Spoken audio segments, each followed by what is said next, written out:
buenos días.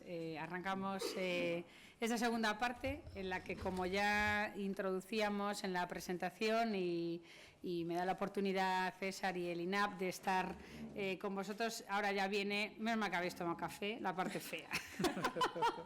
Ahora, antes han sido proyectos estupendos, Alcobendas es referente, yo ya voy a entrar a ver todas vuestras iniciativas en el avión, ya no espero a llegar, ya voy a cotillearme todo porque es replicable, es estupendo, enhorabuena.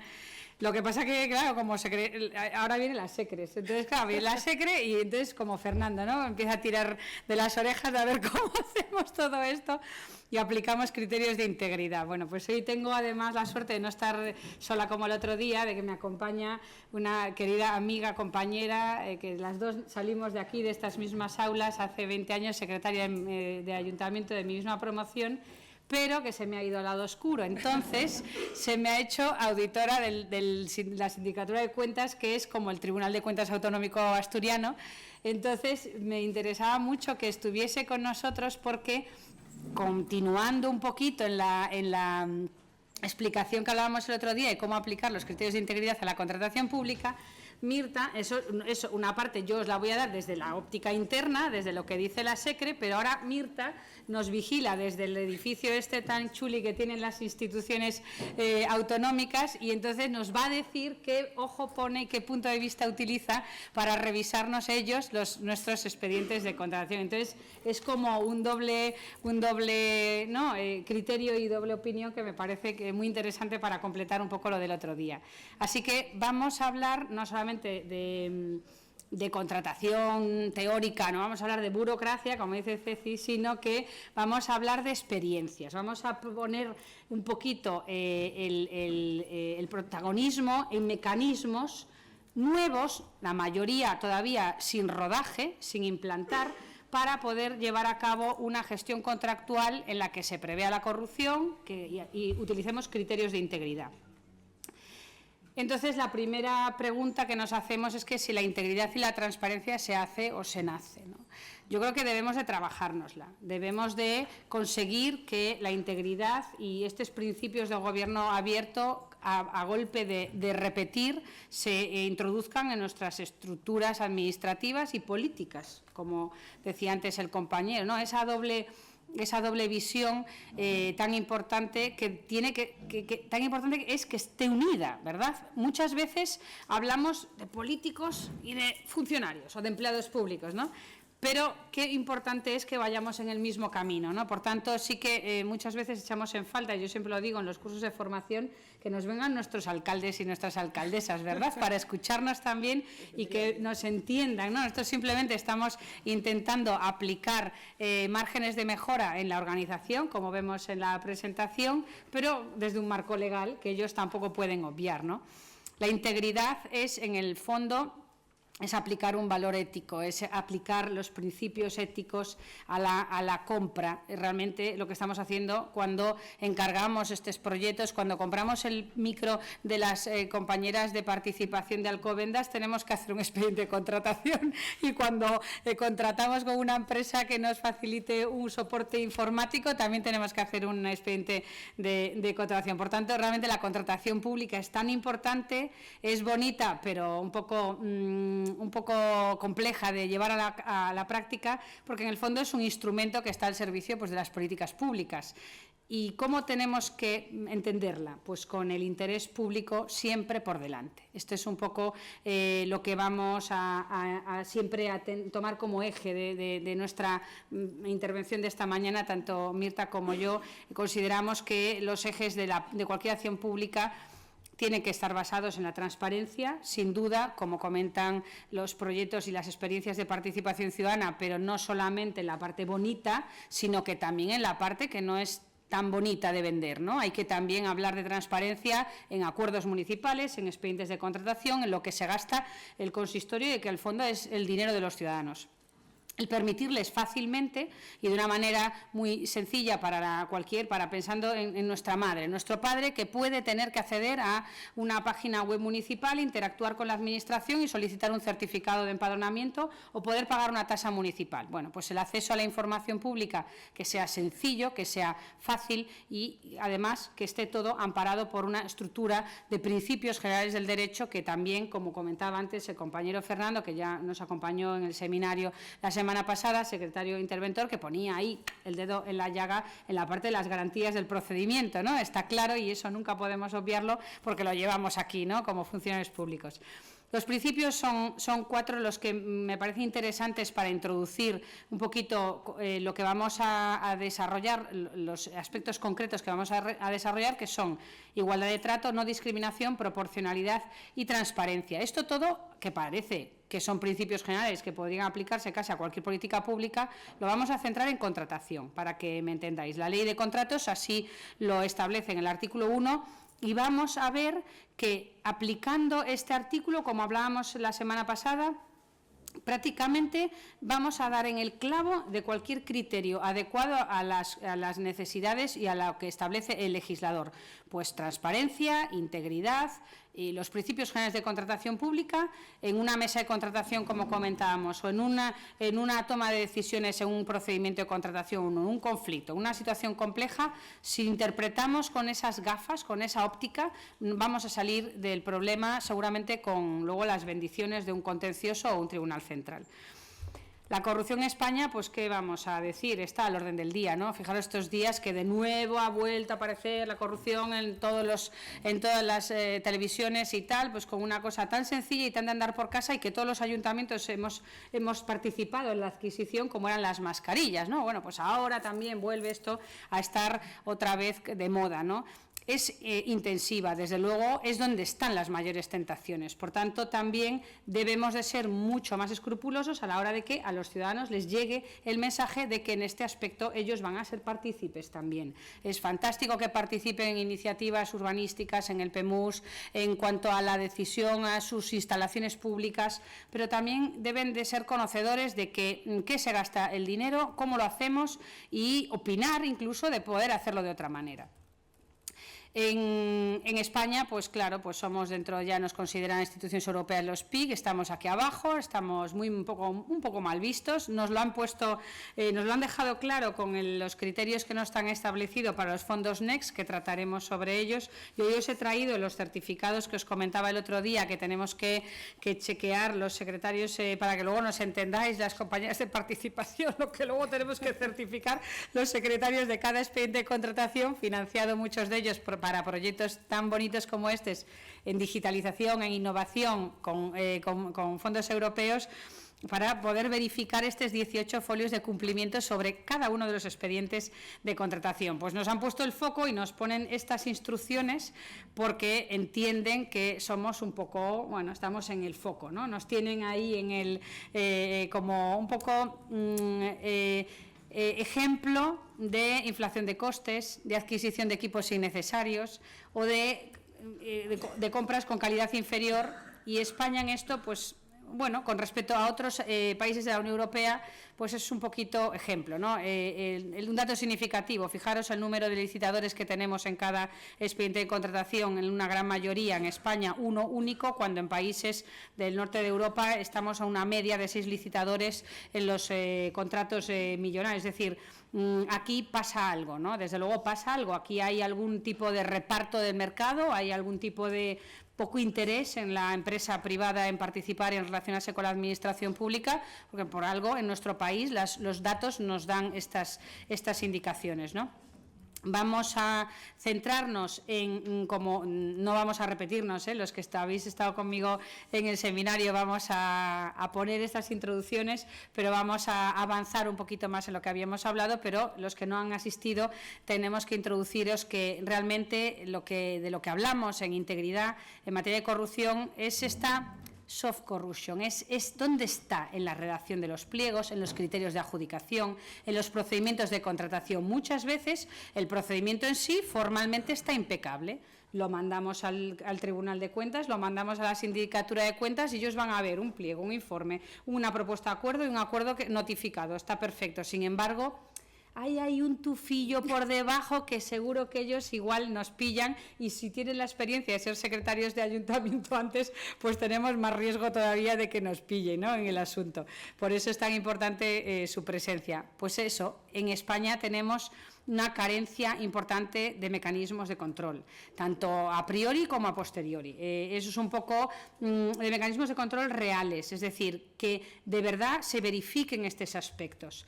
Los que sois secretarios interventores, yo soy secretaria, pero los que lleváis la doble tarea, todo esto os va a sonar, ¿verdad, Joaquín, compañeros? Es muy difícil hacer de secretario y de interventor, ver cómo luego me fiscalizo a mí mismo si yo muchas veces he hecho el procedimiento. Bueno, por eso es tan difícil ver con esa óptica de ponerte fuera y poder analizarte a ti mismo y encontrarte tus propios fallos. Tenemos los tribunales de cuentas, pero bueno, vamos a centrarnos hoy en aspectos de mejora, como vemos aquí, en aspectos en los que dentro de cada ayuntamiento, y teniendo en cuenta las posibilidades que tenemos cada uno de nosotros, en nuestros tamaños pequeños, en nuestra falta de medios personales, pues hasta dónde podemos llegar, ¿no? Y os voy a dar pues una serie de pautas que os pueden servir como donde ya se han ido implantando como base de experiencia, no tan bonita como la de aspectos de participación, pero que sí que nos va a ser muy útiles en nuestro día a día como secretarios. La contaminación política es una evidencia, ¿no?, en el funcionamiento de nuestro día a día en la administración local. La confusión de los intereses políticos es muy, hasta para el propio ciudadano está a la orden del día. Muchas veces no hay nada, pero piensan que sí, porque es tan cercano todo que ya hay un halo de sospecha permanente sobre la administración local. La fama nos la hemos creado solitos, pero vamos a intentar, con nuestra forma de proceder en cada ayuntamiento, separarnos, ¿no?, y dar una imagen pues de integridad y cambiarla un poco la imagen que tienen los ciudadanos de nosotros mismos.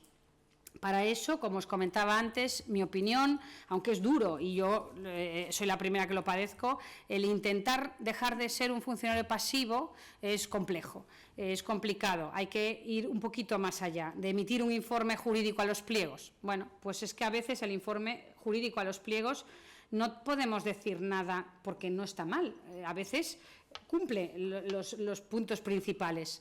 Pero hay que ir un poquito más allá, en criterios de adjudicación, en el objeto del contrato, en qué tipo de procedimiento se ha seleccionado. En esto es en lo que trataremos de entrar, y con la doble óptica que tenemos del control externo. Dos puntos en los que nos quedamos el otro día y que yo quiero incidir para que lo tengáis presente, porque esto es lo que viene. Y a pesar de que no licitéis en los más pequeñitos, secretarías e intervenciones de ayuntamientos pequeños todavía con fondos Next, mi opinión es que no debéis de separaros de esta nueva forma de aplicar la contratación pública que ha venido de Europa en los aspectos financiados por ellos, porque realmente todas estas obligaciones ya están en la ley de contratos. ¿Qué ocurre? Que muchas veces no queremos verlas, porque nos generan un cambio de entender el procedimiento y unas cargas burocráticas, como dice Cecilia, importantísimas, ¿no? Por ejemplo, una de ellas es el conflicto de interés. El conflicto de intereses parece que se ha puesto de moda últimamente, ¿no? Parece que esto antes no se hablaba del asunto. El conflicto de intereses tiene un gran impacto en la administración local. Para mí es un aspecto que solamente en el aspecto formal hay que verificarlo en los procedimientos vinculados y financiados con fondos Next, pero mi intervención de hoy y mi mensaje y mi discurso es que intentéis ya introducir esta forma de trabajar en cualquier expediente de contratación. No digo que lo vayamos a hacer en los menores, no en los supersimplificados, la carga de trabajo no justifica los recursos invertidos, pero sí en prácticamente los procedimientos de contratación abiertos o los que que ya tiene una enjundia suficiente en la que hay un destino de fondos importantes para que nos dediquemos especialmente en evitar cualquier tipo de riesgo contra la integridad del procedimiento. Bueno, pues lo que se trata es de que cualquier sujeto, digamos sujeto, porque son públicos o privados, que participa, que pueda influir en el proceso de contratación, está sujeto a la lupa del conflicto de interés, del análisis del conflicto de interés. Pero nos dice la ley, no solamente es que influya, sino que también pueda querer hacerlo. Es decir, cualquier intento de llevar a cabo, de actuar basado en un conflicto de interés con nuestro expediente de contratación, también hay que poner el foco en él. Bueno, pues qué difícil es para nosotros, ¿no? Poder verificar dentro de nuestras administraciones pequeñas, ¿no? Muy complejo, ¿no? Poder ver, quizás en las muy pequeñitas es más fácil porque todos nos conocemos, ¿no? Igual ahí en esas es un poco más sencillo. Cuando hacemos un salto de los 1000 y pico para arriba, ahí ya se nos escapa, ¿no? Y seguramente el último que se entera es el secretario o el interventor. Seguramente todo el mundo está al tanto de cualquier conflicto de interés que pueda haber, pero para nosotros no. Bueno, pues ahora aplicado, el Ministerio de Hacienda nos ha facilitado una herramienta que es Minerva, que yo la pongo como bueno, pues no es esto, es una aplicación informática que utiliza la minería de datos, utiliza el procedimiento, todos los datos que obran en poder de la agencia tributaria para poder hacer un rastreo de posibles conflictos de interés que pueda haber dentro de un expediente de contratación entre los operadores jurídicos públicos, es decir, los que participan en el proceso de contratación, pero al mismo tiempo entre el adjudicatario o cualquier participante que tenga, imaginaos un asesor que contratemos para la mesa de contratación, que puede ser una empresa que necesitemos que esté garantizada su independencia con respecto al objeto del contrato y a la resolución del contrato. Esto viene regulado en la ley en la orden del 2023, pero os la traigo no para que para que no la atendáis los que no apliquéis fondos Next, sino para que le podáis dar un vistazo y que entendáis que esta es un poco la forma, ¿no?, que tenemos de prevenir, de detectar y al mismo tiempo también de solucionar problemas en materia de conflicto de interés.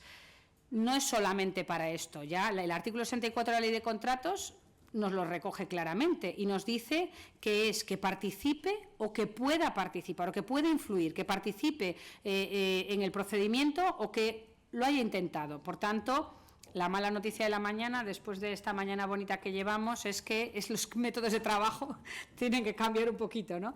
Entonces tenemos que este tipo de fórmulas, este tipo de declaraciones de interés, estas que os traía yo de ejemplo, esta es una firmada por mí en un expediente de contratación que llevamos en el ayuntamiento, pues debemos de empezar ya formalmente a incorporarlas en los procedimientos, ¿vale? ¿Quiénes van a tener que asegurarnos que no interviene conflicto de interés? Empleados públicos, miembros de la mesa, el responsable del contrato y, como decimos, también hasta el adjudicatario. Las sanciones y las consecuencias de que se detecte uno de estos conflictos de interés, pues depende quién sea el sujeto que lo ha cometido, pues iremos, como hablamos otro día, a un punto u otro de la normativa. Si es un empleado público, tenemos el TREBEC, tenemos la ley de la normativa de empleado público para aplicar las sanciones correspondientes.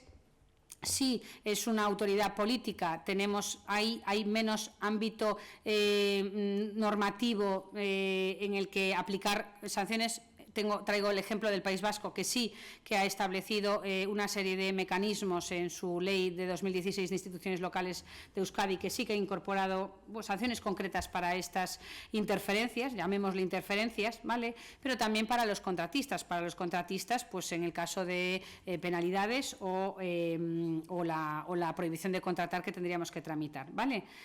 En este caso no me voy a detener en las cuarentenas que establece la Ley de Bases de Régimen Local, las conocéis todos, pero lo traigo como ejemplo de otro de los mecanismos que tenemos que insistir en contratación para garantizar esta independencia. La compatibilidad muchas veces de nuestros concejales, de nuestros tenientes de alcalde, de nuestras alcaldes y alcaldesas, ¿no? Este tipo de aspectos hay que tenerlos en cuenta antes y después también. Bueno, pues en este caso vamos a ver otro de los puntos en los que, a través de las prácticas colusorias y estos mecanismos que debemos de también poner el foco en ellos para centrarnos en integridad, ¿cómo podemos evitar, ¿no? Evitar que esto nos genere una situación, pues como nos dice la Unión Europea, ¿no? ¿Por qué en España la media es de un licitador por contrato? En los contratos más importantes, en los millonarios, en los gordos, donde está el meollo de la cuestión. Pues hay que intentar evitar que se generen situaciones de falseamiento de la competencia.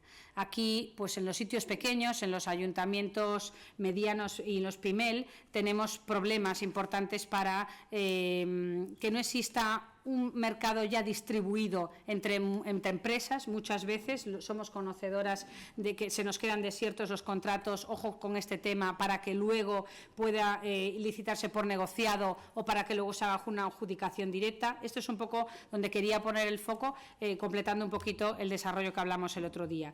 Y otro aspecto que es importante que tengáis presente y que se utiliza poco, pero es interesante, aunque yo la experiencia que tuve, lo lanzamos una vez, como hablábamos en un tema medioambiental, no tuvimos respuesta, las consultas preliminares del mercado. En este caso, tened en cuenta que después hay consecuencias para esos licitadores que participen en ella a la hora de poder después participar en la licitación, ¿vale?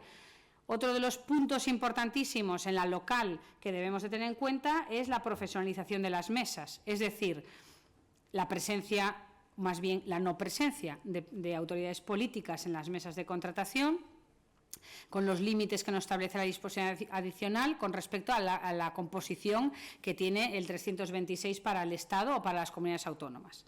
Pues en este caso, ojo con este tema, el asesoramiento o la presencia de concejales de la oposición, que hablábamos el otro día, en muchos ayuntamientos. Me consta que han tenido problemas los secretarios para hacer convencer a los concejales de los equipos de la oposición de que la transparencia muchas veces no es estar en una mesa de contratación, ¿no? Tendrán que estar en las mesas de contratación en las que sean públicas, pero no tienen una mejor condición y no deben de tener sus cauces a través de la ley de transparencia para poder participar. Esto es un poco uno de los aspectos que comentábamos el otro día y que me parecen importantes porque hay problemas, ¿no? Muchas veces de convencer, esa didáctica que hablamos de los funcionarios local, ¿no? Con nuestras autoridades políticas para hacerles entender un poco nuestro funcionamiento.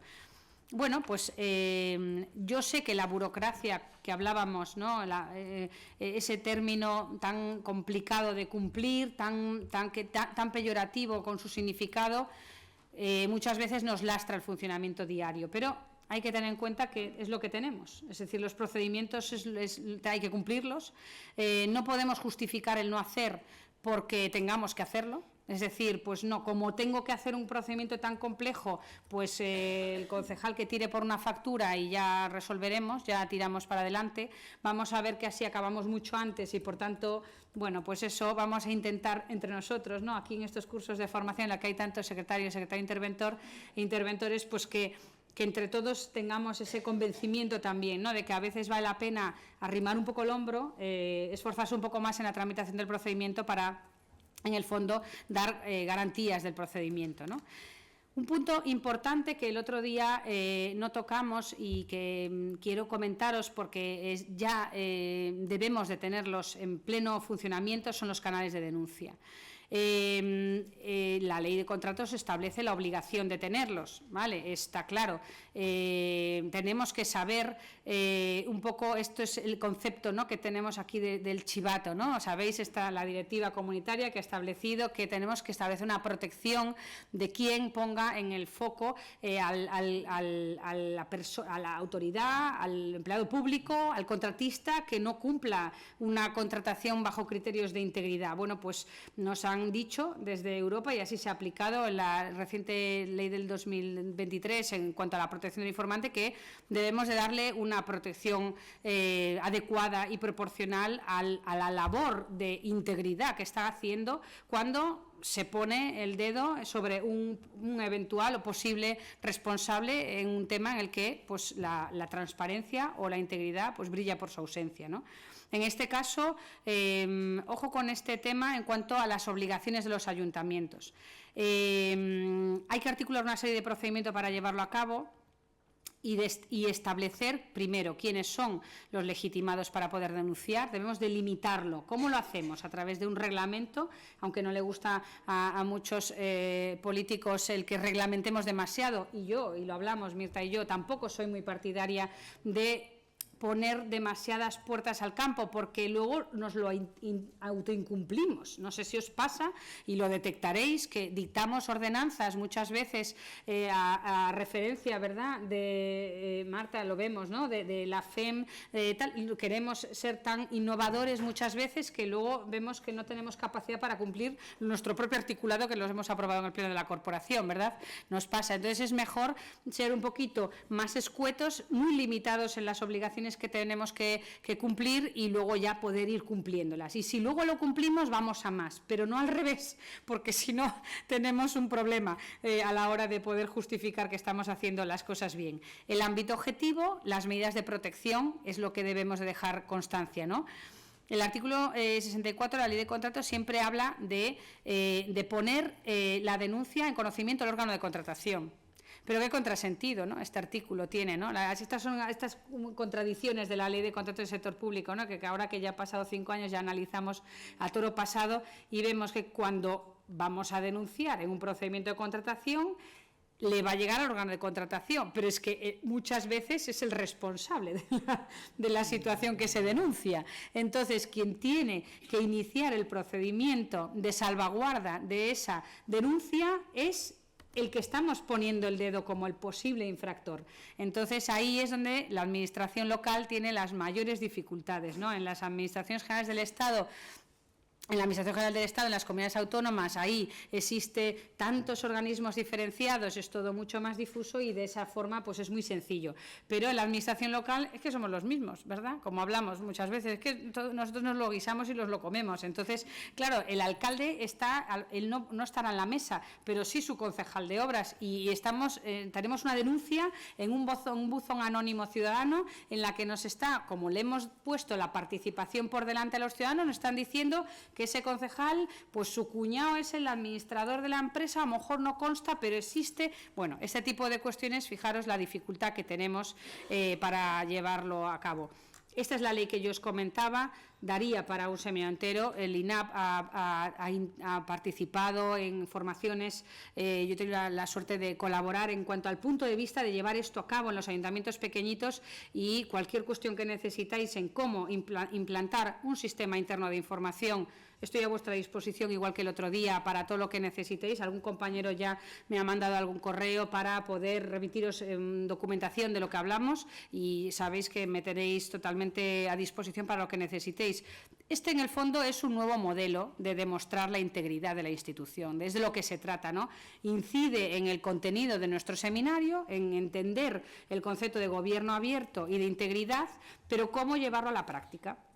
Y que al mismo tiempo, si tú quieres ser el adalid de la anticorrupción en tu municipio, que luego no tengas unas consecuencias profesionales, personales, devastadoras. Quizá muchas veces podemos decir la palabra devastadoras, como ha habido casos de empleados públicos que se conocen en distintas comunidades autónomas, casos de Marbella, la Gürtel, ¿no? Ha sido siempre nacido de una o un empleado público que ha tenido la valentía de poner el foco, ¿no?, en decir, este es el responsable. Pero qué problemáticas, ¿no? ¿Cuántas? Acomet, ¿no? Claro, qué problemáticas, Acomet también, cuántas problemáticas le han generado profesional y personalmente a esos empleados públicos que han tenido esa valentía. Por eso, este es uno de los mecanismos que os recomiendo, en la medida de nuestras posibilidades. 139 habitantes, Joaquín, hacemos lo que podemos. Hay que decir, Fernando, que ahora no está, bueno, pequeñitos ayuntamientos, se puede hasta donde se puede, pero sí unas mínimas instrucciones de funcionamiento para que, si esto pasa, si nos vemos en esta tesitura, tengamos una mínima reglamentación que podamos agarrarnos el secretario interventor para poder instruir un mínimo procedimiento. ¿Por qué? Porque necesitamos dar la audiencia a todos. Tenemos que, en el fondo, no podemos separarnos de la Ley 39, que es una de nuestras Biblias, ¿no? En el fondo tenemos que sujetarnos a un procedimiento bastante reglado, teniendo en cuenta que le estamos dando unos perjuicios a los eventuales señalados, ¿verdad? Porque lo estamos poniendo el foco. En los ayuntamientos de más de 10.000 habitantes, ha dicho la ley que no pueden justificar que carecen de medios propios para llevar a cabo este tema. Por tanto, un ayuntamiento de 10.001 habitantes, que es pequeñito, no puede sujetarse a los procedimientos de la Diputación Provincial o de la Comunidad Autónoma que pueden asistirlos, sino que tienen que hacerlo por sus propios medios. Bueno, los de menos tenemos el soporte, los que tengamos Diputación Provincial, en las uniprovinciales a través de las comunidades autónomas, del apoyo de las Diputaciones Provinciales. Pero fijaros las fechas, ¿no? Esto todo ya está en funcionamiento, ya está en vigor. Y quizá pocos lo tenemos en pleno funcionamiento, ¿verdad? Salvo los que licitamos fondos NES, que la Unión Europea nos obliga a difundir la existencia de estos procedimientos y a utilizarlos. Pero la realidad es que ponerlos en marcha, pocos hemos llegado a ponerlos en funcionamiento. Incluso hemos tenido aquí experiencias en el INAH de ayuntamientos grandes, Boadilla, comentábamos antes con Raquel, hablábamos de ayuntamientos que han venido aquí a exponer sus sistemas internos de información, pero son muy complejos, no van mucho más allá de un buzón anónimo en el que alguien pone una irregularidad encima de la mesa, ¿no? Pero los de menos de 10.000, el plazo también ya nos acabó. Es decir, los menos de 10.000 llegan a 4.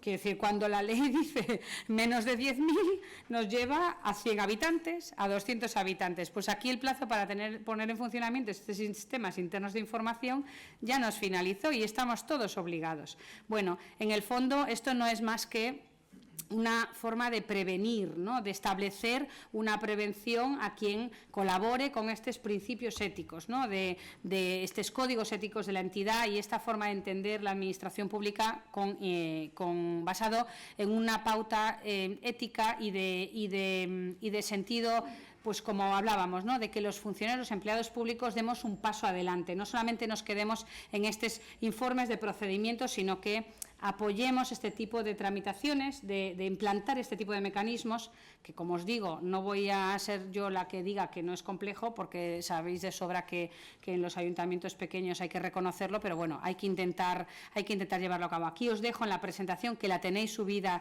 a la plataforma, las pautas o las fases para poder llevar a cabo este procedimiento. La ley no tiene piedad con nosotros, con los pequeñitos, nos señalan y dicen que también nosotros tenemos que llevarlo a cabo, por tanto, poco a poco, como podamos. La inteligencia artificial viene a veces al rescate de la administración pública, pero bueno, necesitamos hacer expedientes de contratación para contratar la inteligencia artificial. Entonces estamos siempre como una especie de hámster metidos en una rueda, ¿no? Ahí, como anécdotas, os dejo ahí, tenéis un enlace a la robot Mónica, que es un robot que se utilizó en Brasil, una experiencia muy interesante que yo tuve el gusto de estudiar para ver un poco cómo funcionaba. Os la dejo para que lo veáis como anécdota. Un monitoreo, sí, integrado de canal para el control de las adquisiciones del ayuntamiento, de quiénes eran los que se presentaban o lo que no. Por tanto, esto os lo dejo aquí porque estos son las experiencias de otros, que va a ser nuestro futuro. Esperemos que tengamos asistencia de diputaciones y de otros organismos un poquito más grandes que nuestros pequeños municipios para llevarlo a cabo, pero ahí os lo dejo. La tramitación electrónica integral, esto desde luego ya no podemos ver abrecartas en nuestras mesas, el abrecartas no puede estar en las mesas de los secretarios, tenemos que tramitar íntegramente a través de la plataforma de contratos, que muchas veces pensamos, que la tramitó o la creó un informático que era un poco un enemigo de los pequeños municipios por la complejidad que tiene, y lo mismo piensan también los licitadores, los pequeños empresarios, las pymes, ¿verdad?, de nuestros municipios, que se vuelven locas muchas veces para poder interactuar con nosotros a través de ese mecanismo. Y luego, pues, lo que comentábamos, que hablaba también Cecilia, ¿no?, de intentar evitar el copia y pega. No vale lo mismo para Alcobendas, no vale lo mismo para Pontedeume, no vale lo mismo para tu ayuntamiento, Joaquín, no podemos utilizar pliegos de contratación que a veces a peso pensamos que es mejor, y yo creo que es mejor reducir, simplificar para poder cumplir y no tener que autoincumplirnos, ¿no?, ¿verdad? Por tanto, este tipo de aspectos tenemos que tenerlos presentes. Hablábamos el otro día, y no quiero dejar de mencionar estos conceptos porque son importantes los que tengáis presentes, las banderas rojas, ¿no? Es un poco un concepto que nos marcó, nos arrancó el Tribunal Central de Contratos Públicos de Aragón en el 2015, aspectos en los que veamos en nuestros consistorios que existen pequeños datos que nos van poniendo el foco en que puede estar pasando algo, ¿no? Pues esto es lo que llamamos red flags, por ejemplo, el que exista reiteradamente un único licitador, que licitemos años tras años las mismas contratos de servicio y las actividades deportivas y siempre sea la misma empresa, las mismas empresas de suministro pues sean siempre las mismas. Bueno, este tipo de aspectos, en el fondo, lo que está poniendo en entredicho en realidad es que hay una lesión clara del principio de transparencia y de igualdad de trato, ¿no? Hay alguien ahí que está teniendo un privilegio en la información de esa licitación en esa administración pública. Por tanto, importantísimo, siempre las comunicaciones y la comunicación que se haga con los licitadores o con siempre a través de la plataforma de contratos, tened en cuenta estos aspectos y la motivación. Cuando nos veamos en una mesa de contratación y tengamos que decidir a quién proponemos como adjudicatarios, si haya aspectos sujetos a juicios de valor, tened en cuenta, acordaros siempre de la motivación.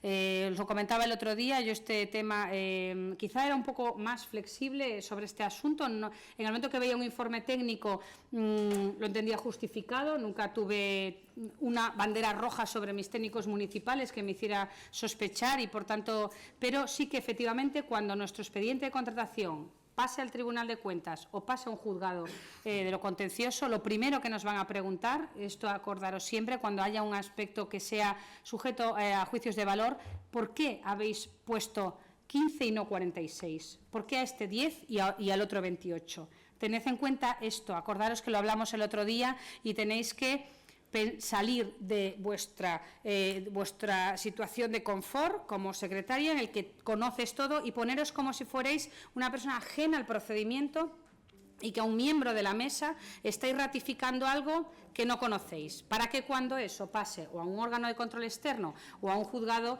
o a un tribunal pueda entenderse por alguien que está ajeno a la estructura. Por tanto, un informe técnico que sea ininteligible o que no razone el porqué dentro de una horquilla de puntuación, darle para atrás. Acordaros de este tema.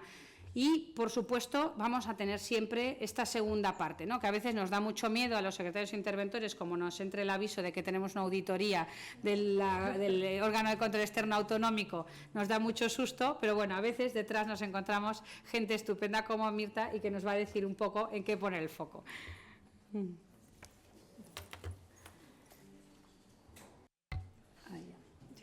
Bueno, hola. Pues, bueno, primero dar las gracias también. Sí, seguimos con la misma presentación, nos hemos coordinado. Quiero dar las gracias antes de empezar a hablar a Lina por la invitación y especialmente a Ana y a César por haber contado conmigo para dar esta perspectiva que comenta Ana de la versión mala, ¿no? De la parte, lado oscuro de la integridad. Pero que hace falta, alguien lo tiene que hacer, ¿no? En este caso, pues me toca a mí poner un poco de cara a esta pata de la integridad, en este caso de la integridad en la contratación pública, porque no puede haber actividad pública si no hay rendición de cuentas. Rendición de cuentas y transparencia, bueno, pues ya veis ahí, de 1789, la Declaración de Derechos del Hombre y del Ciudadano ya hablaba de la obligación de rendir cuentas porque va inexorablemente unida a la actividad pública y al manejo de fondos públicos. Qué mayor manifestación de transparencia, cuando no existía todavía, no hablábamos de estos conceptos de transparencia, de open data, de gobierno abierto, ya se estaba hablando de rendición de cuentas, viene de muy atrás. Porque necesariamente cuando uno maneja fondos públicos, el ciudadano tiene el derecho a saber a qué se están destinando estos fondos, ¿no? Hablamos normalmente desde los órganos de control externo, siempre pensamos en las administraciones, pero incluso desde los propios ayuntamientos, cuando estamos pidiéndole al ciudadano que recibe una subvención que nos justifique a qué ha destinado esos fondos, pues también le estamos pidiendo de alguna manera que rinda cuentas. Y a veces la gente se violenta mucho. Bueno, parece que les estás pidiendo que, no sé, que te enseñen algo privado, particular. Yo recuerdo un señor, cuando yo trabajaba en el ayuntamiento, que nos dedicábamos a dar subvenciones a entidades deportivas y aquel señor se abrazaba al libro de cuentas, me parece que yo le estaba pidiendo que me enseñara fotos íntimas o algo así.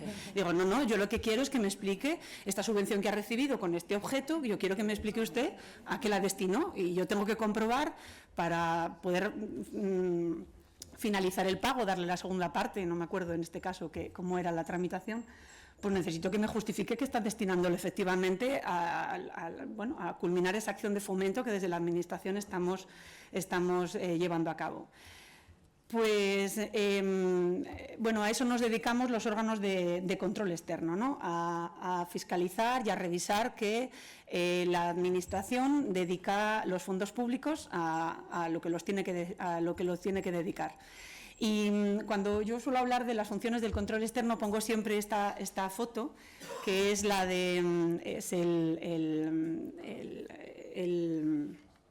el panóptico de Foucault, que es un símil un poco feo porque viene a decir, en el caso de Bentham es el que planteó esta idea de que las prisiones se plantearan con una torre en medio desde la que se pudiera ver todo, ¿no? Pero que los presos que están en esas celdas, que están abiertas, no puedan ver que les están mirando, ¿no? No tienen claro si les están mirando o no les están mirando, si les están vigilando y entonces ante la duda pues tienden a comportarse bien. En el caso de las administraciones pues ocurre un poco lo mismo, ¿no? Lo siento por el símil, que ya sé que es poner a las administraciones como si fueran presos, pero bueno, digamos que el control externo sería ahí esa torre que está en el centro, del círculo donde están las administraciones. Los funcionarios de prisiones que están dando vueltas alrededor de los pasillos podría ser el control interno, pero es que el control interno no da abasto para revisar todo, no puede estar constantemente. Y el control externo, de alguna manera, tenemos esa perspectiva alejada que nos permite ver las cosas desde el exterior, nos permite comparar, nos permite saber qué está haciendo este y qué está haciendo aquel, quizá no con la cercanía que lo hace el funcionario que está cerca de la celda, pero sí que tenemos la posibilidad no solamente de vigilar al propio preso, sino también de avisar al funcionario, en este caso al control interno, de que ahí está habiendo un problema. Yo entiendo que cuando uno, como dice Ana, recibe la llamada del órgano de control externo, ¿no? Pues aquí estoy yo, voy a hacerte una visita, vas a ser fiscalizado, pues no se alegra la gente. Y ya os digo que os vamos a dar trabajo y vamos a ser unos pesados. Pero también es verdad que podemos ser un aliado muy potente con el control interno. Y de hecho, yo que soy un poco infiltrada, ¿no? Dentro de los órganos de control externo, porque tengo ahí mi corazoncito de secretaria municipal, ¿no? Yo siempre lo primero que hago cuando llego a un ayuntamiento, no es igual cuando voy a una entidad autonómica, porque en el fondo no hay el mismo feeling, no. Pero bueno, yo siempre me reúno con el interventor y el secretario y lo primero que les pregunto es cómo les puedo ayudar. Porque el órgano de control externo con su informe puede ser el elemento, la herramienta que sirva para refrendar esa denuncia que el interventor está cansado de hacer, esa reclamación que quiere denunciar ante el alcalde y que, pues parece que cae siempre en saco roto, ¿no? Pues, no parecen, es una tontería, pero aunque tu funcionario, al que sabe más que yo, evidentemente, de la administración, te lo está repitiendo ahí como todo pesado, ¿no? Como una gota malaya, ahí hace falta esto no está bien, venimos nosotros desde el control externo con nuestro informe muy pomposo, lo decimos lo mismo que lleva el interventor diciendo 5 años y cambia y funciona y pues no es lo mismo que te lo diga el interventor que te lo diga el órgano de control externo, que venimos a decir lo mismo. Pues siempre quiero decir que evidentemente no somos una visita agradable, somos muy pesados, damos mucho trabajo, pero también podemos ser un aliado porque en el fondo perseguimos lo mismo, que es garantizar el cumplimiento normativo, ¿no? Que es a lo que también estamos dedicando esta jornada. Yo pensaba plantear mi intervención un poco para dejar descansar a Ana, que es la que va a bajar al barro, ¿no?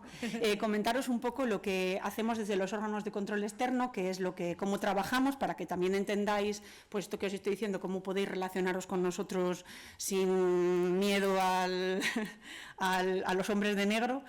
Y también, un poco también qué es lo que estamos trabajando nosotros desde el control externo en la parte de contratación, ¿no? Que es un poco de lo que trata esta mesa en particular.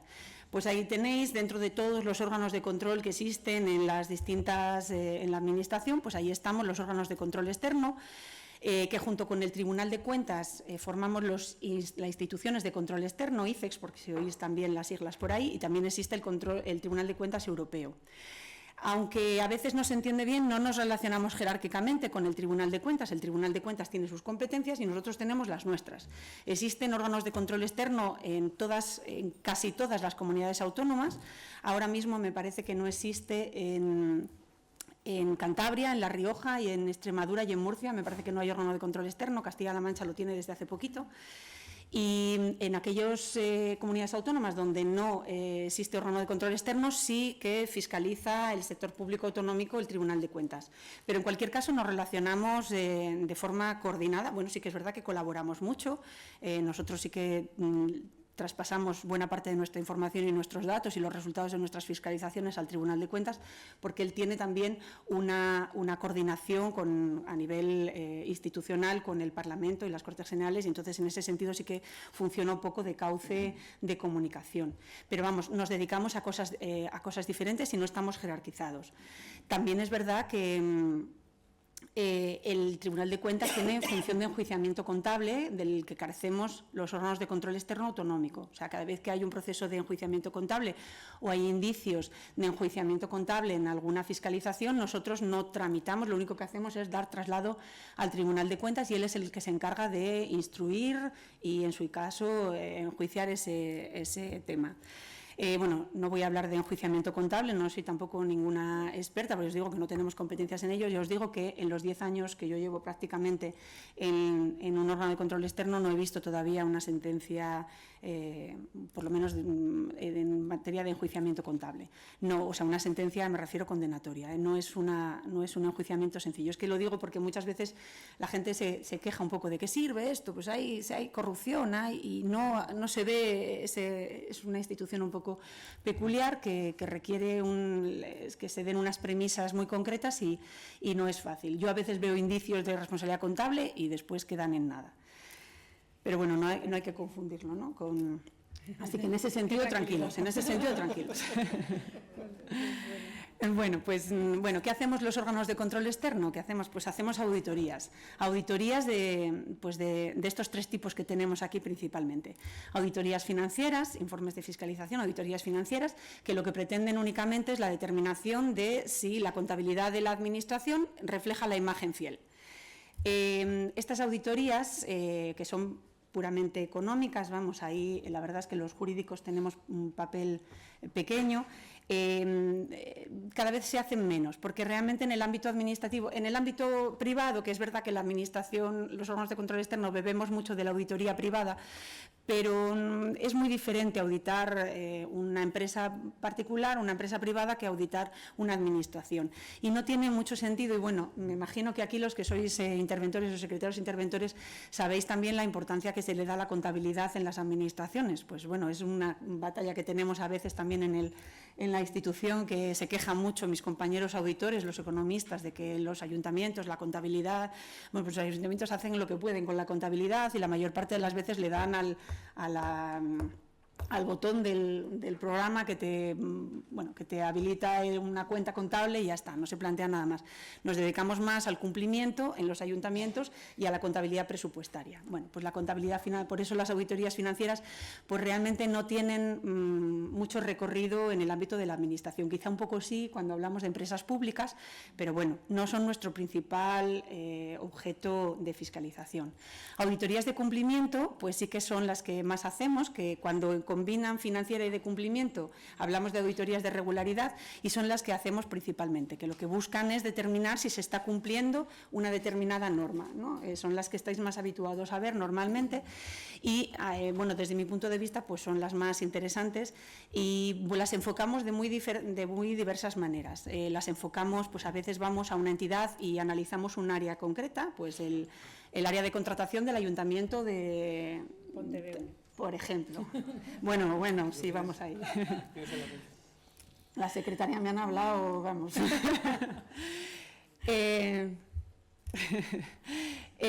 Otras veces hacemos auditorías horizontales y analizamos el mismo área, por ejemplo, pero de diferentes ayuntamientos o de varios ayuntamientos, ¿no? Pues de Pontedeume, de Laracha, de Ames, ¿no? Y eso, bueno, pues permite a veces comparar. Intentamos siempre que sean ayuntamientos que sean parecidos. Otras veces pues combinamos áreas, pues personal y contratación. Otras veces combinamos la auditoría financiera con el área de contratación y ahí casamos el capítulo 2 del presupuesto con la contratación. Vamos jugando un poco y siempre nos vamos fijando en aquellos indicios que vamos advirtiendo en función de auditorías pasadas. También os digo, el que no rinda cuentas tiene más papeletas para que se le audite, porque es uno de las premisas que tenemos, ¿no? Pues si no rindes cuentas es que damos por hecho que igual algo tienes que esconder, ¿no? Hablamos de transparencia, hablamos de rendir cuentas, pues ya está.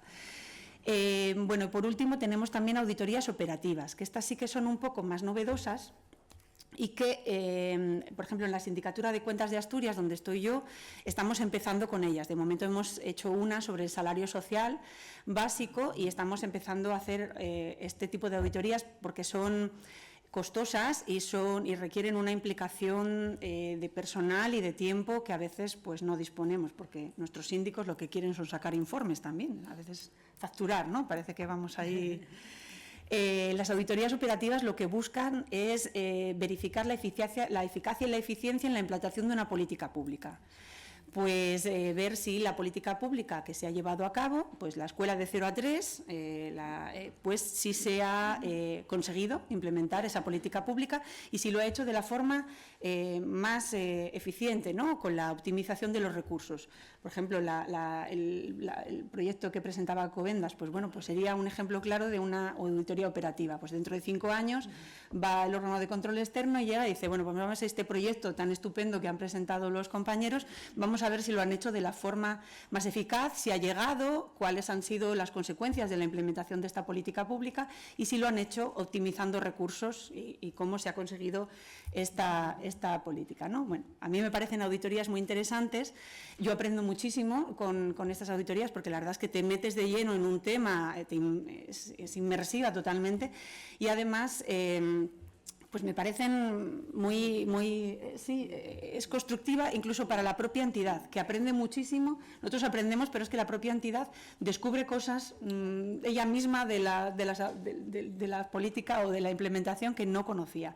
Nosotros tenemos recursos y tiempo para destinarle a ese estudio que una administración no tiene, evidentemente, ¿no? Entonces, bueno, pues en ese sentido algo productivo hacemos, aparte de criticar, ¿no? También. Bueno, aquí os pongo unos ejemplos de informes de fiscalización de diferentes órganos de control, externo del de Asturias, para que veáis unos ejemplos un poco de lo que os decía, ¿no? Pues hay diferentes enfoques, hay informes que tenemos que hacer por mandato legal, como es el informe de la cuenta general, tanto de la cuenta general se me sale el Principado de Asturias, pero bueno, del gobierno de la administración correspondiente o del sector público local. También analizamos la contratación, hacemos informes de contratación, tanto en nuestro caso, por ejemplo, lo hacemos separando, ¿no? Informes de contratación horizontal de todos los ayuntamientos, informes de contratación de todo el sector público autonómico. Son informes muy largos, evidentemente, bueno, como comprenderéis, al abarcar pues muchas entidades y mucho volumen, pues no descendemos, descendemos con una muestra, ¿no? Hacemos un muestreo de contratos, evidentemente no vamos a poder fiscalizar todos y cada uno de los contratos que componen el volumen del ámbito objetivo de la fiscalización, pero bueno, pues si te toca la lotería y te tocó un contrato, pues ese contrato sí que lo vamos a fiscalizar y sí que vamos a bajar al detalle, ¿no? de la fiscalización. ¿De dónde sacamos nosotros la información para hacer estas auditorías? Porque evidentemente nosotros bebemos de la información que nos proporcionan las administraciones. Sin información no podemos funcionar. Existe un deber de colaboración que tienen las administraciones. Ese deber de colaboración está establecido en la Ley Orgánica del Tribunal de Cuentas y después en cada una de las leyes que regulan los órganos de control externo autonómicos, pues establecen la obligación de colaborar con nosotros. No hay manera de escaparse, ¿no? En general, las administraciones pues colaboran siempre muy bien y pocos casos hay de administraciones que no colaboren. bueno, pues es tedioso y además, insisto, damos trabajo porque nos tienen que facilitar la información, pero en general yo en estos 10 años que llevo solamente hemos tenido que emitir un informe con denegación de opinión, que es lo que se denomina cuando la Administración no colabora con nosotros, pues hacemos un informe de denegación de opinión. Estamos diciéndole al Parlamento Autonómico, en este caso, nosotros somos un órgano auxiliar de la Junta General del Principado de Asturias, y le estamos diciendo con ese informe que esta entidad no ha querido colaborar, no ha colaborado con nosotros, porque bueno, la repercusión pues es la que es a nivel político, aparte de que se trata de un incumplimiento normativo, evidentemente, ¿no? En este caso, por ejemplo, pues yo sé que fue el caso de una fundación y eso implicó el cese del gerente, ¿no? La verdad es que ahí la administración de la que dependía esa fundación pues reaccionó. Y bueno, pues ahora esa fundación colabora con nosotros cuando en ese momento pues no colaboró. Ahí este señor también era un poco de estos, como el que os decía antes que abrazaba el libro de cuentas, pues un poco era como decía, pero bueno, yo por qué tengo que enseñaros a vosotros mi contabilidad, a pesar de que manejaba un 100% de presupuesto público, ¿no? Bueno. En cuanto a aparte del deber de colaboración en general, la Ley de Contratos, en el artículo 335, y más específicamente en el ámbito de la contratación, establece una obligación de remisión en materia contractual. Hay dos momentos, ¿no?, en los que hay que remitir la información contractual. Uno, anualmente, que además finaliza hoy. Por si no lo teníais presente, lo siento por dar... Sí, hoy hay un día extra porque es 29 de febrero, normalmente es el último día del mes de febrero. En este caso, pues habéis tenido un día más, 29 de febrero, es decir, dentro de los 2 primeros meses del año natural, todas las administraciones públicas están obligadas a remitir la relación anual de contratos.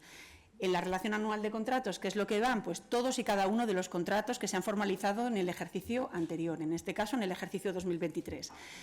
¿Qué podemos excluir de ahí? Pues únicamente los contratos menores de menos de 5.000 euros que además se hayan tramitado conforme al procedimiento de anticipo de caja fija o pago a justificar. No todos los contratos menores, solamente aquellos en los que se den esas dos premisas. Digo porque es habitual que nos digan, no, es que los menores no te los mandé porque están excluidos. No. Están incluidos y además, no solamente eso, sino que los de menos de 5.000 solamente se excluyen los de anticipo de caja fija y pagos a justificar. En esa relación anual de contratos, bueno, pues se remite a través de la plataforma de rendición de cuentas. Sí. En este tema de la remisión de los contratos, las sociedades locales seguimos sin entender por qué tenemos que remitir cuando publicamos en la plataforma de contratos. Ahí está todo el expediente de contratación, desde el inicio hasta la finalización. Entonces, es hacernos duplicar y triplicar y cuadruplicar, porque hay que ir al tribunal, al consejo, al ministerio, no tiene ningún sentido. Tienes toda la razón. Pues, está bien la ley, pero no se puede hacer. Pues la respuesta la has dado tú, es porque está en la ley, pero no tiene ningún sentido. Pero aquí, no, tienes toda la razón. Y de hecho, es más, en la administración local, bueno, podéis estar contentos porque desde el año, me parece el año anterior o hace 2 años, se ha conseguido la interoperabilidad entre la plataforma de rendición y la plataforma de... Pero no ocurre lo mismo en la administración autonómica, ¿eh?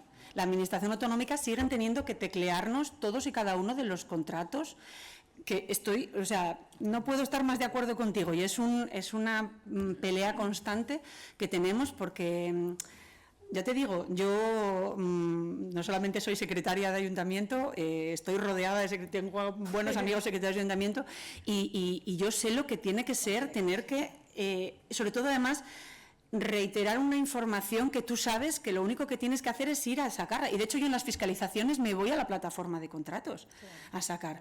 Pero la respuesta es esa, es que lo dice la ley. Pero además es que es en distintos formatos, dependiendo si es y te piden datos distintos. el ministerio o Sí. tampoco tiene mucho sentido. No, estoy de acuerdo contigo. Es que no te puedo decir nada. Vamos, que comparto tu dolor, como se dice en los entierros.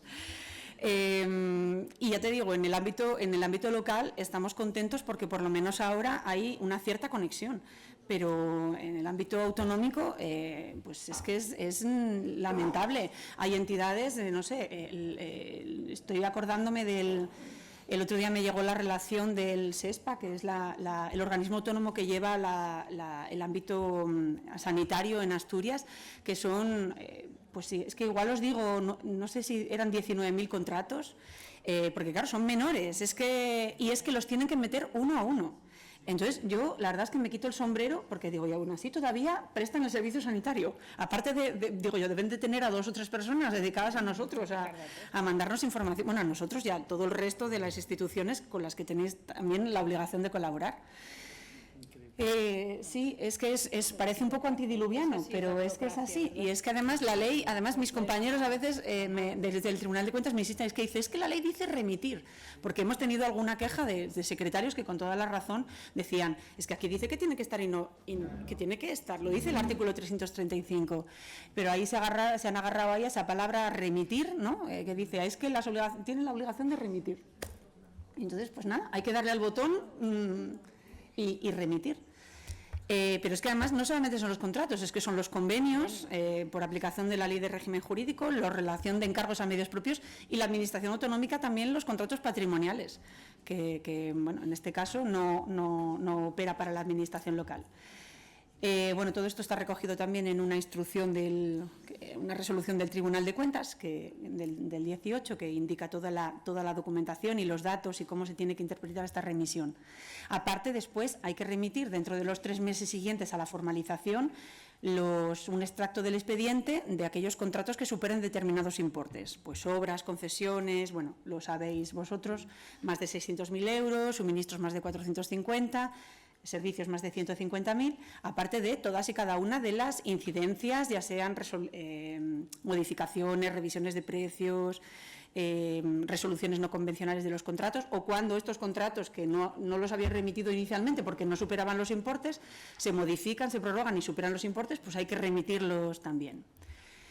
Es verdad que nosotros trabajamos a partir de esta información, que podríamos cogerla de la plataforma de contratación, tendríamos que tener medios, también te digo, que bueno, estamos ahí, parecemos, como digo yo, como somos un poco oscuros y nadie sabe, pero digamos que también vamos a veces, no sé si como los ayuntamientos de 150 habitantes, pero a veces digamos que se pueden exportar, sí, sí.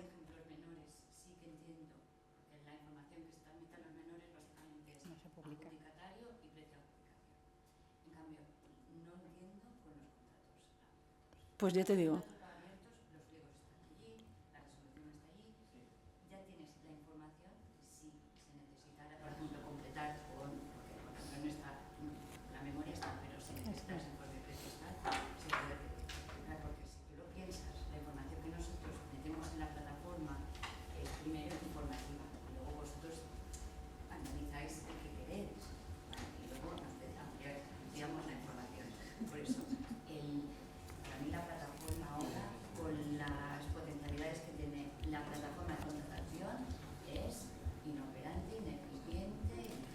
Totalmente. No. Mira, si por dar...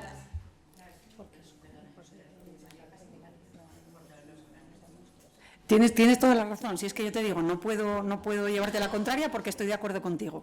Eso no quiere decir que no tenga yo que también explicar. Otra de los argumentos que dan en favor de la obligación de remitir, de hacer es por el tema de la manifestación por parte de la Administración de la relación de la integridad, digamos, ¿no? Que voy a decirte yo el contraargumento, y es que, bueno, pues mándame un certificado, ¿no? Que diga que todos los contratos yo los he subido a la plataforma y ya está, ¿no? Porque, bueno, quiero decir que te doy el argumento y te doy el contrario, porque es una discusión habitual dentro de los foros donde nos reunimos los órganos de control externo y debatimos porque somos perfectamente conscientes de las dificultades y no podemos dejar de empatizar, sobre todo los que venimos de vivirlo, ¿sabes? Pero, bueno, es verdad que nosotros necesitamos algo que diga que vosotros nos estáis declarando que todos los contratos que me remites son todos los que tienes, ¿no?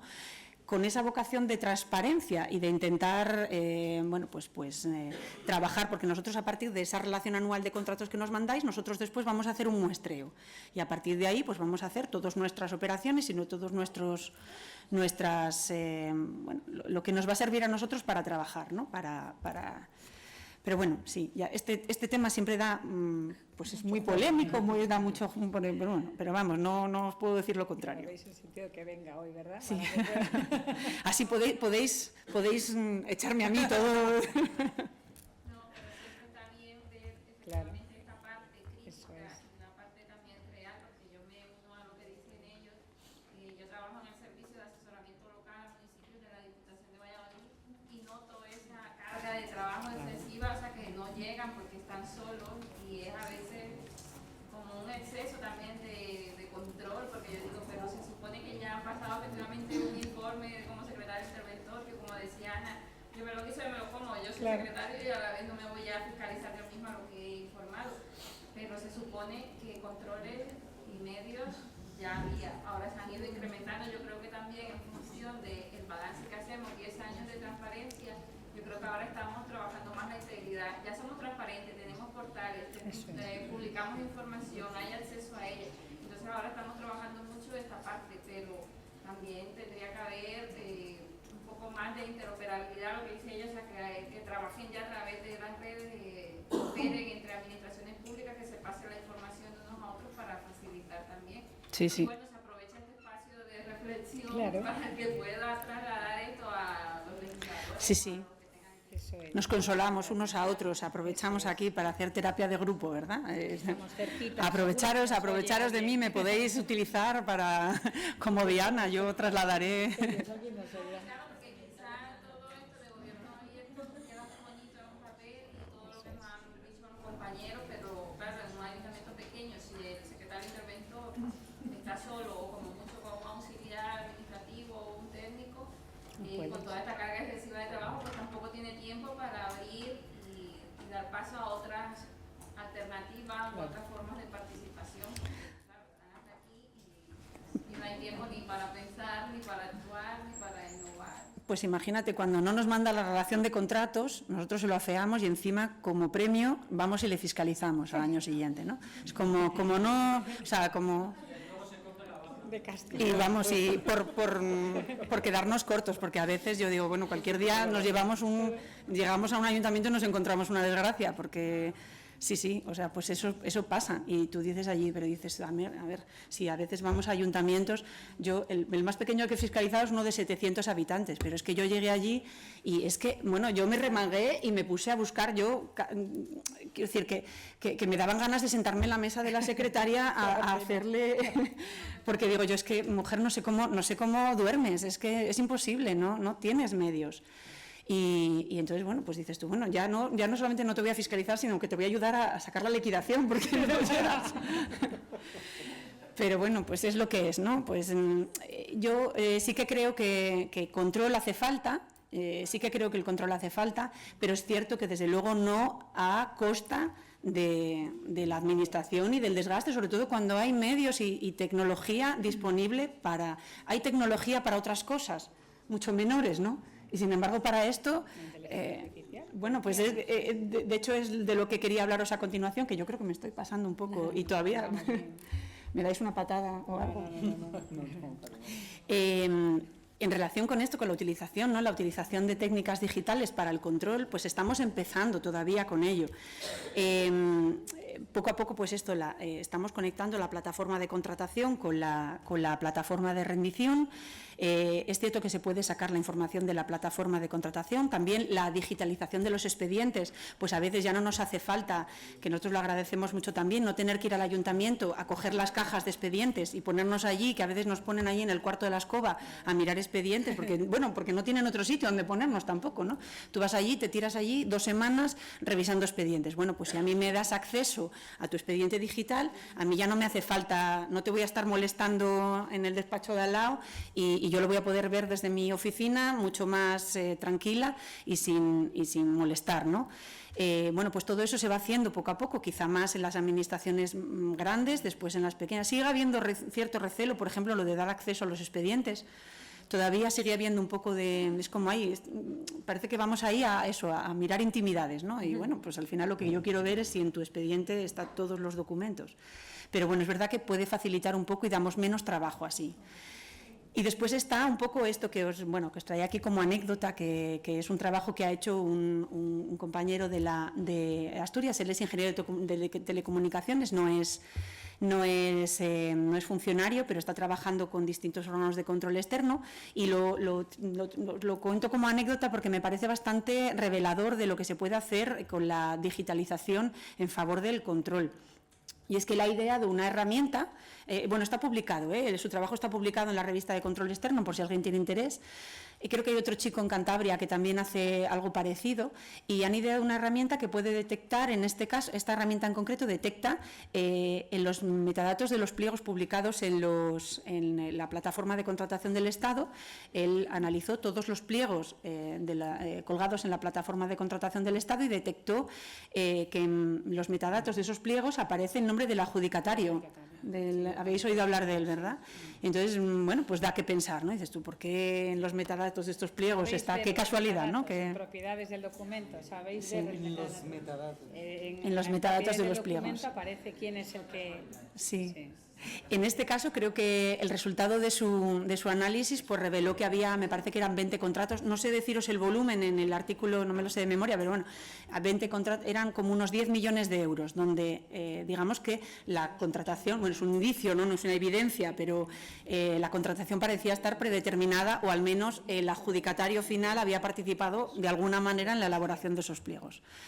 Entonces, pues es un poco revelador de lo que se puede hacer con la inteligencia artificial o con la introducción de la tecnología, porque nosotros eso evidentemente no lo hubiéramos podido hacer. También os digo que hay un truco, que es que los pliegos que están subidos a la plataforma en PDF, ahí no había manera de mirar nada, con lo cual, es un truquillo desde el lado malo, pero también es verdad que probablemente si hubiera podido analizar todos los pliegos, no serían 20 contratos y 10 millones de euros, sino que sería mucho mayor. Pero la herramienta, digo con la herramienta que se ideó este chico. La parte interna no tengo ni idea. Bueno, probablemente ya esté superado. Esto me parece que es de hace 2 años o así.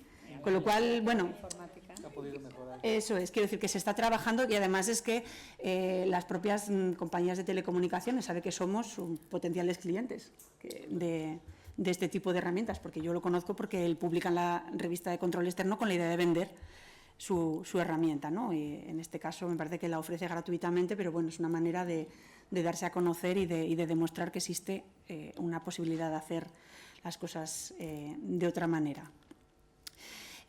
Voy un poquitín más rápido para, antes comentaba Ana el tema de los red flags, ¿no? de las banderas rojas que nosotros también utilizamos a la hora de determinar dónde nos vamos a focalizar a la hora de hacer las auditorías de contratación.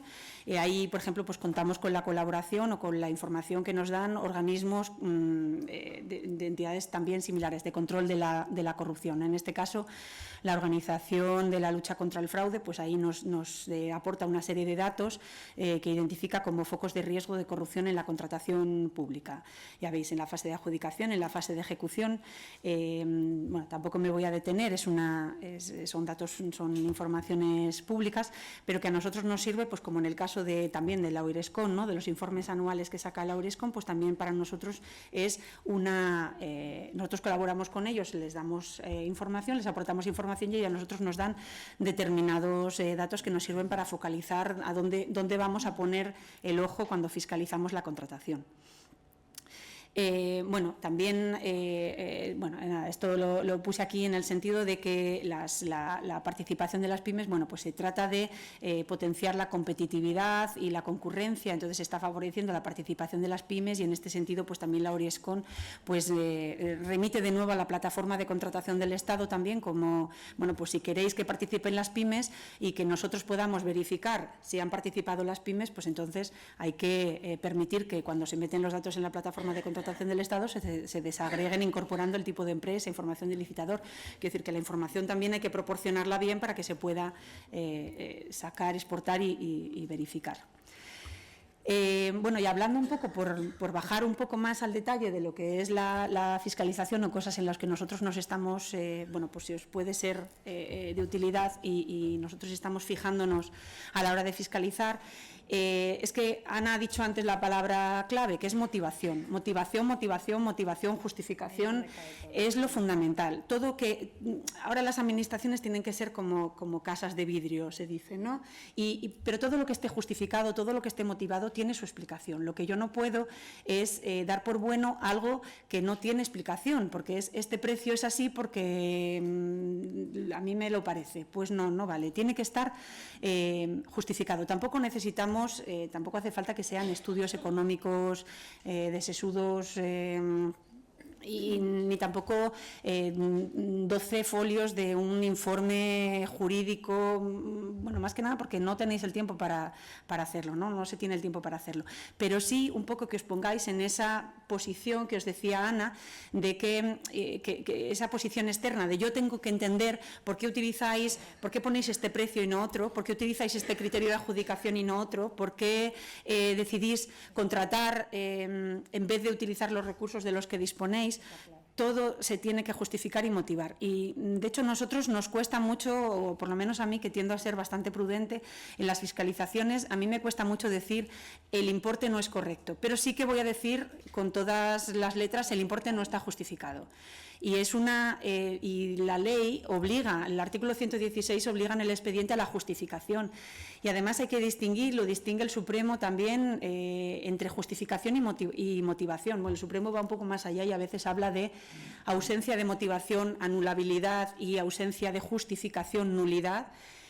Bueno, eso es bastante cuestionable, ¿no? Y nosotros no solemos pronunciarnos respecto a la nulidad o anulabilidad o la calificación administrativa de la irregularidad, porque no es nuestra competencia, y os digo, solemos ser prudentes, ponemos de manifiesto incidencias o irregularidades, pero no tendemos a no calificar.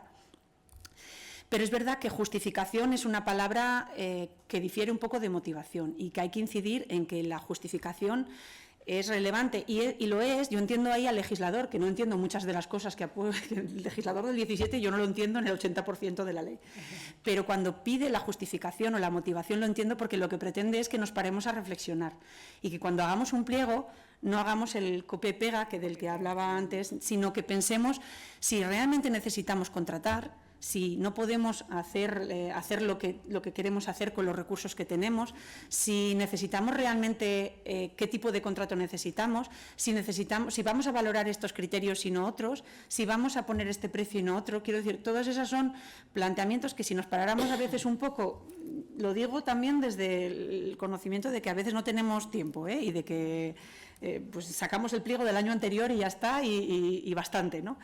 Pero es verdad que la reflexión a veces nos evita no solamente irregularidades, sino una ineficiente gestión de los fondos públicos. Porque ¿por qué voy a contratar aquello cuando yo dispongo de medios para prestarlo, ¿no? Bueno, pues ahí el OIRESCOM pues incide en la Estrategia Nacional de Contratación Pública que está ahora en vigor, en el desarrollo de las guías intercambiar buenas prácticas relacionadas con la inclusión. Bueno, no os lo voy a leer porque ahí lo tenéis para consultarlo cuando hace buenas prácticas y recomendaciones. El Tribunal de Cuentas, en los informes del sector público de contratación, que también diferencia las incidencias que detecta en incidencias significativas, muy significativas, leves, y después hace recomendaciones y pone de manifiesto buenas prácticas. Bueno, pues insiste, y lo vais a ver ahí, pero es que esto es un extracto de lo que dice el informe que tengo aquí, y es todo motivación, justificación, se ha detectado ausencia de explicación, no existe informe que justifique, es todo lo mismo, todas las incidencias, y es a veces un poco de detenerse a hacer un documento. No hace falta que sea muy largo, pero sí que responda a esa pregunta que comentaba antes Ana. ¿Por qué esto y no lo otro? ¿Por qué este precio y no el otro? ¿Vale?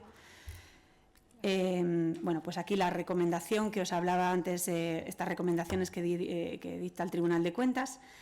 Y bueno, aquí os pongo un ejemplo de un checklist que utilizamos nosotros en nuestro trabajo diario, en este caso aspectos de comprobación de los criterios de adjudicación. Nosotros nos detenemos mucho en los criterios de adjudicación, bueno, también porque tenemos un síndico que igual alguno lo conocéis, que es Manuel Fuello, que es conocido por los libros que publica de esquemas y es un experto en criterios de adjudicación. Entonces, bueno, pues aunque solamente sea por no oírle, pues tenemos que analizar los contratos. Además es colaborador de esta casa y nos insiste mucho, y yo además me parece que los criterios de adjudicación, además, no solamente es importante la determinación de los criterios de adjudicación, sino su ponderación.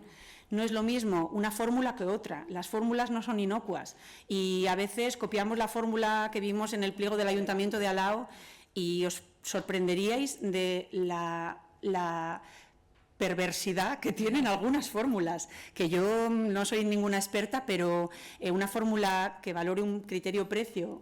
Sí. Es que yo esto me da en el corazón.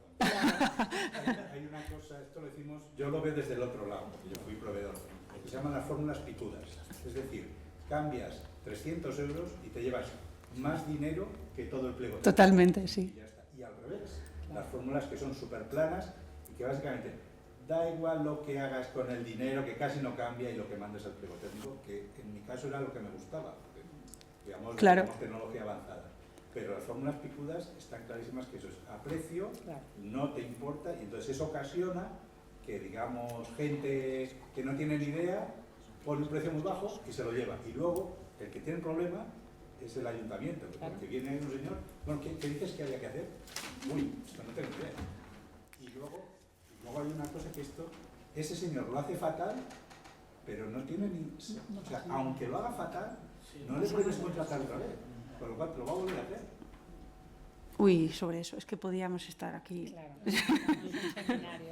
Pero bueno, tienes toda la razón. Hay fórmulas. Las fórmulas proporcionales son las que son una línea recta que va hacia arriba. La proporcionalidad puede ser mayor o menor, ¿no? En función de... pero es importante también que se repartan todos los puntos, porque una fórmula que es una curva va a llegar un momento en que no va a repartir ningún punto, y entonces también pues yo me voy al máximo de puntos, todos nos vamos al máximo de puntos, y después se va a resolver la licitación en favor de criterios que son subjetivos y que debería, en caso de que todos los puntos se repartan por criterios subjetivos o no enjuiciables por fórmulas matemáticas, deberíamos habernos ido a otra fórmula, a otro procedimiento, a la intervención de un comité de expertos.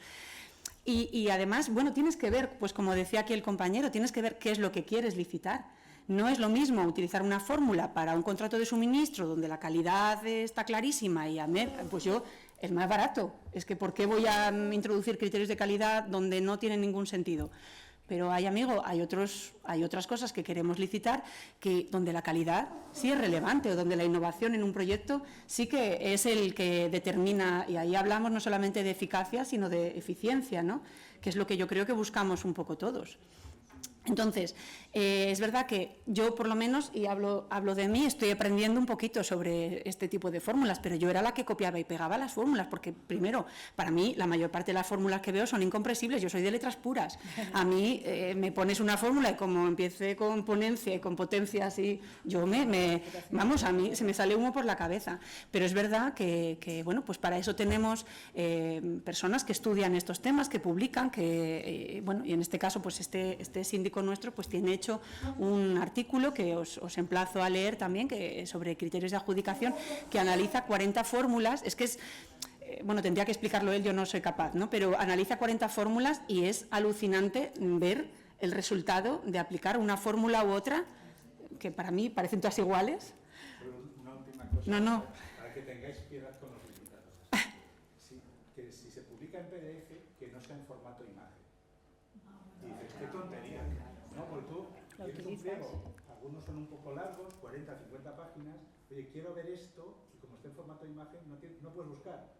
Y entonces, ¿eso qué supone? Que los que ya saben de qué va el pliego, claro, adelante, que no tienen que buscarlo. Y entonces tú lo ves ahí. No eres capaz de buscarlo y al final no vas. Claro. Y dices, solo hay un licitador.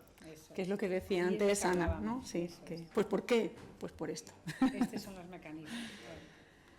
Bueno, en fin, pues esto es lo que os decía, ¿no? El checklist que utilizamos nosotros, que ya veis que son todo preguntas, y intentamos, bueno, pues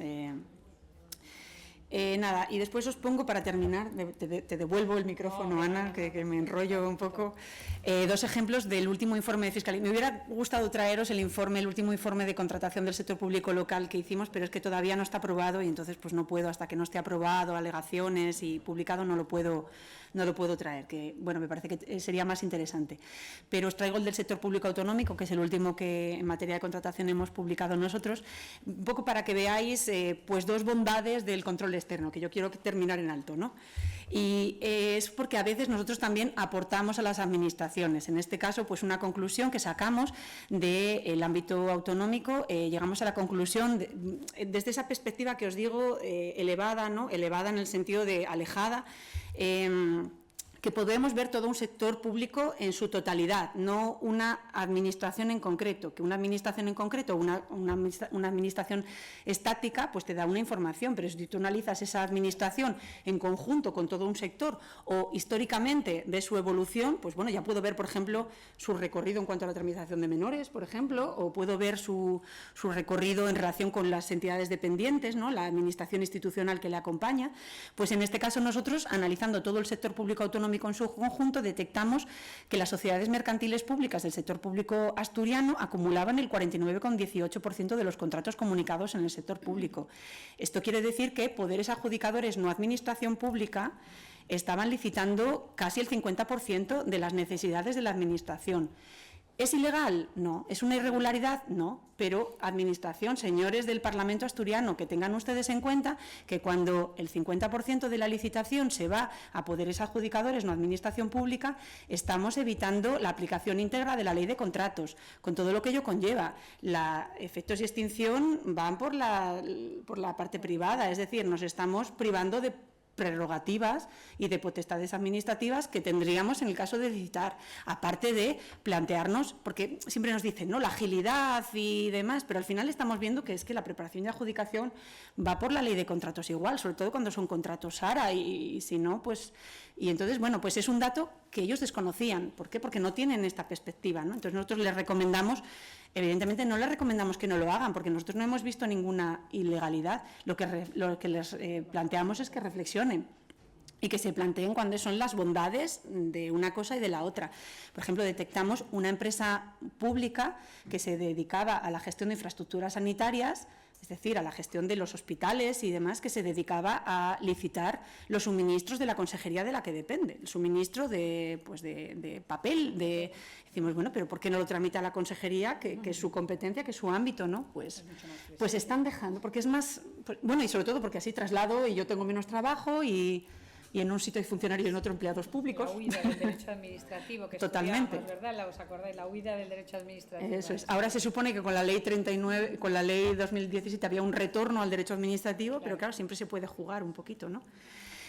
Y después un caso en concreto, que este sí que salió en prensa, este es de este informe que os comentaba, que es el Hospital de Cabueñes, la licitación del Hospital de Cabueñes, uno de los principales hospitales de Asturias, pues se licitó, había quedado desierto inicialmente con una primera licitación, porque los precios pues no eran precios reales, se había hecho un análisis del precio pues muy bajo, entendiendo el precio como coste, ¿no?, nada más, o coste más un pequeño beneficio, no tenía en cuenta la inflación, etcétera, etcétera. Bueno, quedó desierto y después se sacó con unos pliegos que valoraban mucho la parte subjetiva, ¿no?, los criterios de calidad y los criterios de valor, con la introducción de un comité de expertos, una licitación perfecta, unos pliegos inmaculados, nada que decir a los pliegos. En general, las administraciones trabajan bien. Pocas veces tenemos que decir de los pliegos y sobre todo en la parte de preparación de adjudicación, que se trabaja muy bien.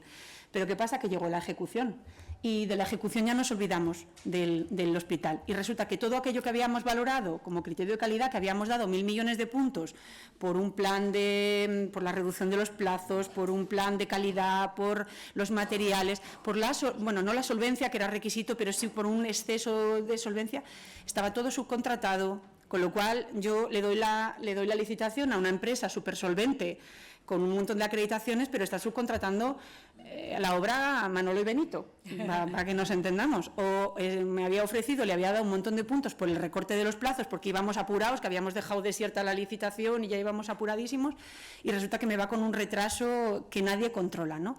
Entonces nosotros y es por lo que os pongo aquí, para echarme aquí unas medallas o echarnos algunas medallas, y es que en este tipo de contratos nosotros todavía llegamos a tiempo. Normalmente el órgano de control externo siempre va detrás y siempre decimos las cosas cuando ya no tienen remedio, pero en este caso la propia consejería nos agradeció la información porque no estaban enterados, ellos no tienen tiempo para... Y entonces nos agradeció la información y reaccionó, y están apurando, están recortando y están mucho más encima de la empresa de lo que estaban inicialmente. Y nada, ya me callo y ya te dejo, Ana. No, al revés.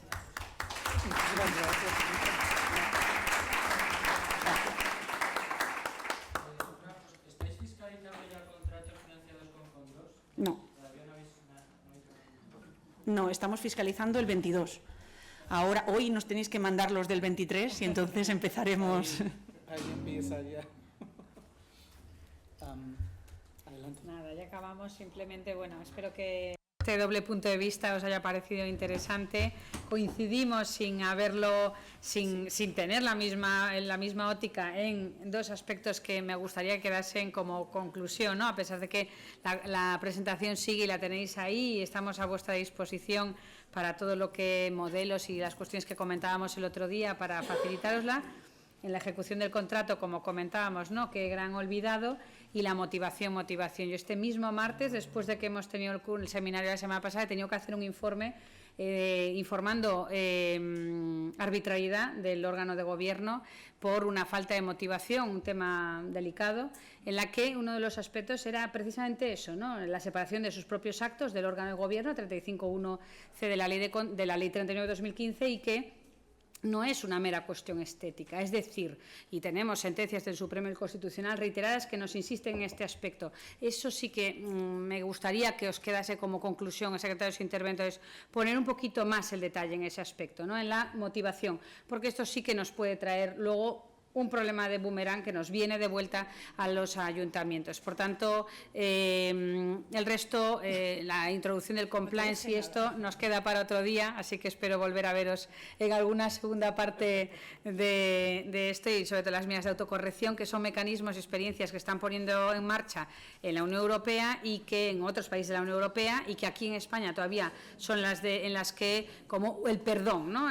Un contratista que incumple, y vamos a intentar volver a traerlo al redil. Tenéis aquí mucha información y, bueno, lo que ya sabéis, tenéis nuestro contacto, os lo voy a avanzar aquí para que nos tengáis localizadas. Y cualquier cosa, muchas gracias por vuestra atención. Gracias, muchísimas gracias también a Ana por la moderación de esta mesa y a Mirta por venir y por participar en este seminario.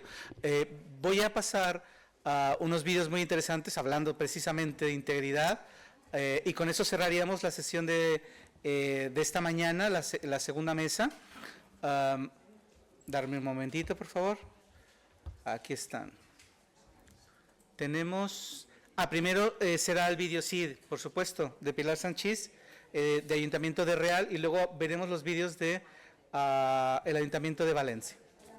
Hola, buenas tardes. Mi nombre es María Pilar Sánchez Bernabéu, soy la secretaria interventora del Ayuntamiento de Real, de aquí, de la provincia de Valencia. El Open Data prácticamente debe ser considerado como un servicio público, que en realidad es lo que quiero transmitir a todos mis compañeros y compañeras del Ayuntamiento. Por su parte, el Ayuntamiento de Real tiene una misión propia de los Open Data, que tal y como estableció un señor inglés, que no voy a decir el nombre puesto que no sé inglés, es uno de los valores de los datos abiertos es que aumenten el conocimiento del ciudadano respecto de sus gobernantes, y también aumenten la corresponsabilidad. En realidad esa es la misión que quiero realizar desde mi Ayuntamiento hacia el exterior. Otra cosa muy importante es que, como siempre, la visión del Ayuntamiento es llegar hasta ahí, y los valores propios de la legalidad, de la responsabilidad. Pero ¿qué pasa? Para todo eso es necesario que el Ayuntamiento de Real se cree un propio proyecto. En ese propio proyecto, a rasgos generales, lo que pretende es crear una guía de conceptos destinados al personal para que sepan exactamente de lo que estamos hablando. Crear una estructura de datos uniforme con las demás administraciones públicas y así poder transmitir datos y que estén los más abiertos posibles. Modernizando mi portal de transparencia, porque no deja de ser un portal completamente obsoleto. En realidad lo que se pretende es crear, por supuesto, un buen sistema de gobierno abierto. ¿Y cuáles son las debilidades que me encuentro ante mi Ayuntamiento? Por ante una ausencia de cultura innovadora previa. Aquí la administración, mis compañeros y mis compañeras, estamos prácticamente muy obsoletos en materia de datos abiertos. Y también nos faltan medios electrónicos, porque aunque estemos en Valencia, en la provincia de Valencia, cuesta mucho. Pero por otra parte, aparte de estas debilidades, también tengo otras amenazas que pueden ser la ineficacia del servicio de la administración y también el incumplimiento legal, porque estamos incumpliendo la ley, pero como siempre nunca pasa nada. Vamos, no pasa nada, pero eso sí, tenemos una nueva oportunidad de los datos abiertos, que fue a partir de la aprobación de la Ley 40/2015 y también de la aprobación de la Ley 39/2015. Y luego, por supuesto, tenemos un montón de fortalezas. Queremos cambiar. Nuestros empleados públicos tienen un carácter de vocación de servicios públicos. Queremos garantizar el principio de gratuito en la reutilización de todos los datos públicos. Y, por supuesto, necesitamos un sistema de control, que estos datos públicos no se manejen así como así. Pues nada, espero que os haya gustado mi video de presentación. Muchas gracias. Muchísimas gracias.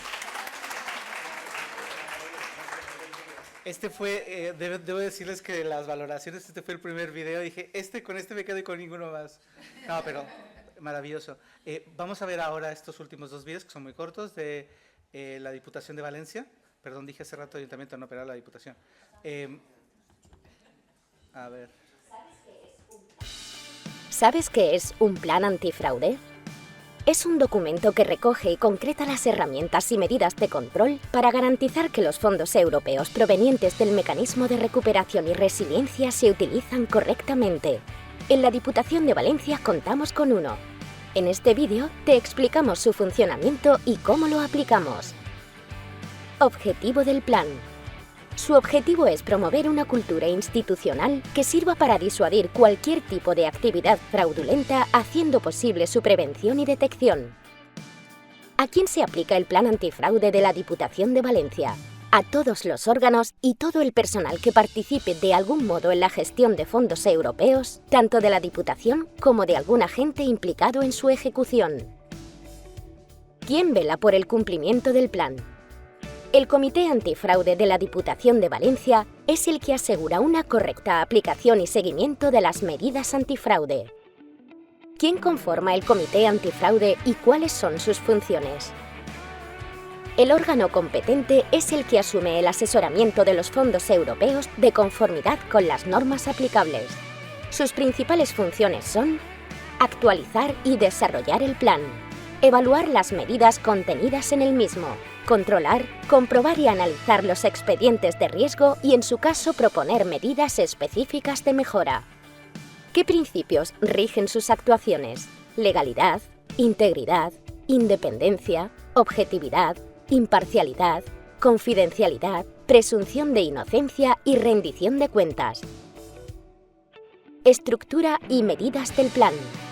El plan está estructurado sobre las 4 fases del ciclo antifraude: prevención, detección, corrección y persecución del fraude. Características del plan. El plan es un documento flexible y en revisión permanente para poder actualizarse y adaptarse a las nuevas normativas. Diputación de Valencia. Servicio de formación. Muchísimas gracias a todos y a todas por este primer inicio de la jornada. Vayamos, descansemos un poco, restaurémonos, comamos un poco y nos vemos a las 4, ¿de acuerdo?